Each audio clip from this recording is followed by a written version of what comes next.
this is Bonnie, and today I'm going to be using Spellbinders dies that are created by Lisa Horton. And I'm going to show you how these go together, and I really use the picture on the cover to know what it is, how I'm going to be layering them up. And I'm also going to be inking these, and I'm going to show you some of the things. One of the newest things, not really new, it's been out for a while, but a lot of people are interested in now are the interference inks. And what's really cool about these inks is what is on the left hand side is what shows up on white paper, and if you ink this up on black paper it will be purple, but it also has a shine iridescence to it, so it's really pretty when you kind of tilt it and you want to look at it that way. But here's what I want to tell you. You think that it's two different inks in here. It's not. It's this one, which is on for the white paper, but when you put it on black, which is really cool, it turns purple. I'm not going to be doing that today, but I was just telling you I'm using this because I want the shine. I'm also going to be using several other inks that are the matte inks, and I'll tell you what those are as I use them. So I'm going to go ahead and explain these little pieces to you. This is the smallest flower, and there's two pieces, and this is the larger flower. And then there's leaves that come with it, stems, and then the centers. And the centers have two pieces as well. And I can actually show those pieces to you. When you go to cut out the centers, that's what it looks like. When you go to cut out the flowers, those are some of the pieces. And these are the leaves. I did leave out the stem. It's just, and you can use this really for anything because it's just a strip. And then I actually use this and cut it smaller if I want it. All right, so we're going to go ahead and get started. I didn't make these yet, but I made the flowers, just not with these inks. So I am going to start with the interference ink. I just want you to see how it is shiny, but I do want that in it. And you use a designated brush because this has pigment in it, and you don't want to mess it up with your blending ink. I had to get that out right. All right, so I'm using this color. I am probably going to try to find a color that is more red.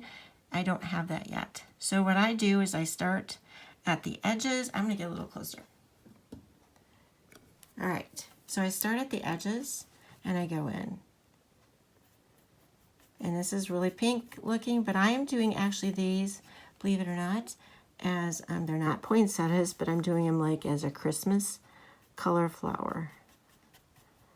So when I go over this with the matte, it is going to take a little bit of a way, so I'll come back in later. But I did want this to come all the way almost down to the center. And I will do that for all of these petals on all of these flowers. All right, so I'm just going to do the one to show you first. And then I'm going to get out, again, like I said, that was a designated brush. I'm going to get out the Strawberry Sundae. This is the matte blending. See the B? That's blending ink. And this one is, like I said, it's a dye as opposed to a pigment. Now, I'm using another brush that I have that has used that. And this is very similar to what I just used, but when I put it on, it'll be a little bit brighter. Not by much, but it is brighter. So those two colors go well together to be similar, and like I said, the matte blending ink is a little bit darker, but not much. So one of the things I do, which I learned from one of Lisa Horton's DT in her videos. In fact, if you like Lisa Horton products, you should check out her YouTube video channel. So that is it's kind of a pinky look, but I want to give it a little bit more depth, and I'm going to be using Sweet Violet. And again, this is a matte blending ink that is a dye based. And I need to get a different brush. Just going to use this one, and I'm going to come back in here on the edges.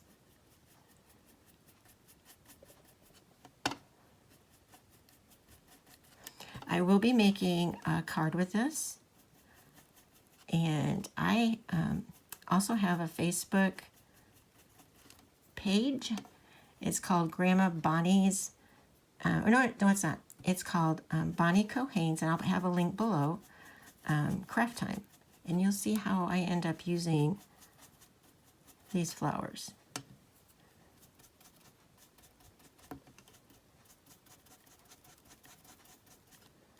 All right, so I'm going to go back over with that interference ink. I wanted a little bit more of that shine.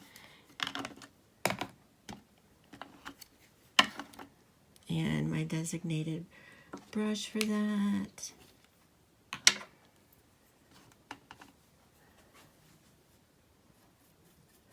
I will also leave in the description below what I'm using my supplies.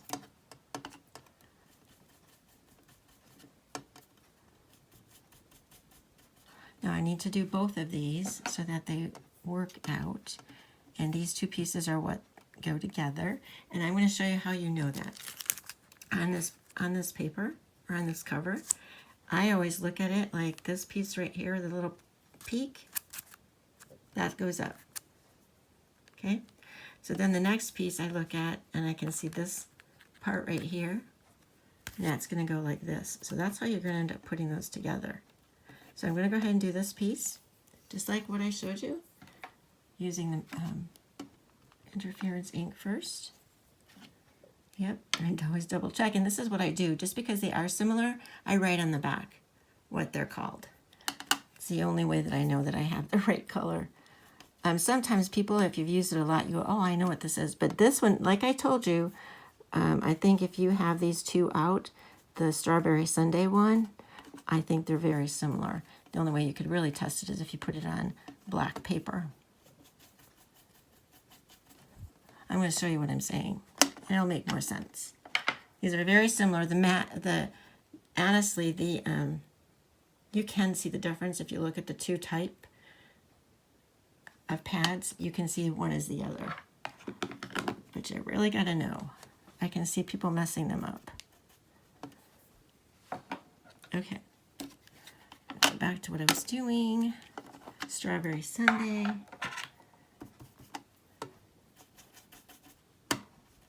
You can see the difference between the two as I'm working even on them. And how they change. I should really pull out a piece of black paper just so that you can see how cool the interference inks are. All right, I need the Sweet Violet.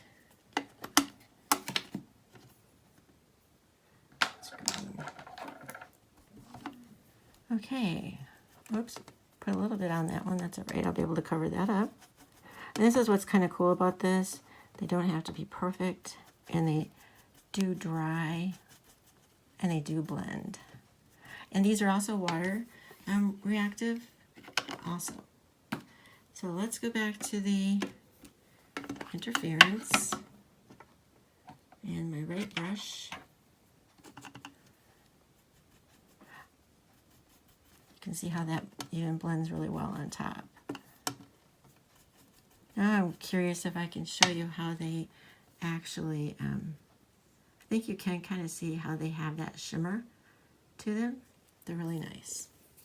All right, so that would be the flower.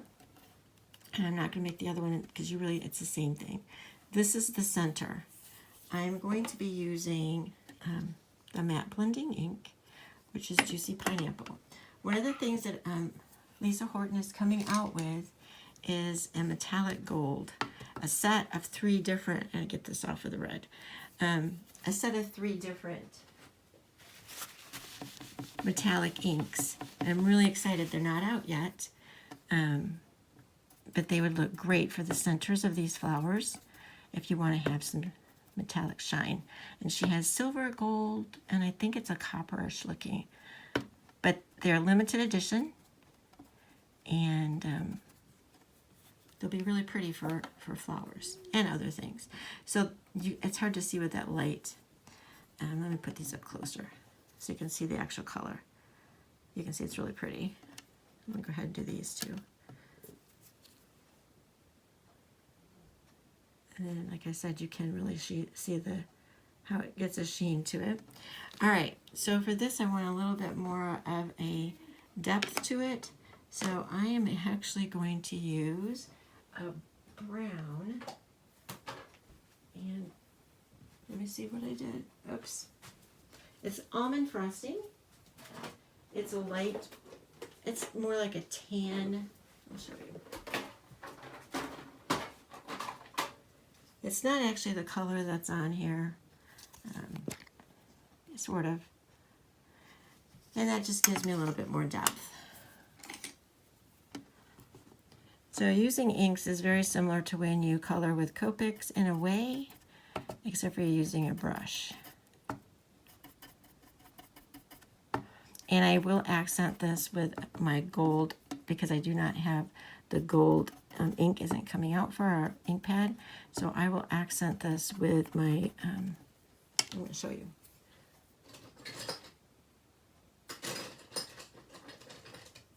This is called Pentel Sparkle. And so I will use this to accent it because as of right now, I don't have any gold metallic. So let me go back to that brown ink. And just, like I'm just toning that down a little bit. Actually, that part's going to be glued. And you might not think just looking at these overall, but they look really pretty when you end up making them into a card. So, let me see what I do with my, there's my lid. All right, so the green. So my favorite colors in the Cloud Night ink from Lisa Horton is I love eucalyptus leaves. And it's got a blue tone to it. And I always mix this up with woodland moss when I use it. And I even use the same brush because it doesn't really matter. It doesn't contaminate anything. And that's what I'm going to be doing. So there we go. With that, I'm going to do the stem in just 1 second here. And I'm going to go ahead and pull out one of my cards to show you how these flowers turn out, depending on what color you use. So I'm going to do the same thing with the stem, just add a little bit of ink to this. And sometimes if you don't want to do it this way, you can put a bunch of ink on a piece of paper and cut them out that way. Sometimes it's easier. It just depends on how you want to do it. But I won't be wasting any ink this way really either. All right, so this is my woodland moss, which is really pretty when you combine these two. And you can just do one solid color. And garden sage also works really well, I think. All right, so let me go ahead and show those to you a little bit closer. I'll probably make them a little bit more solid. So I'm going to go ahead and find my one card or two cards, and I'll be right back. Okay, let's go ahead and put this flower together, just so that you can see how the one goes together. And like I said, I look at the packaging and to put this together. And this is going to go up. Not that you really can't put your flower together any way you want, but I tried to do it similar to what it was created for. So I put a little bit of glue on the bottom, and I just line that up. And that is the largest flower.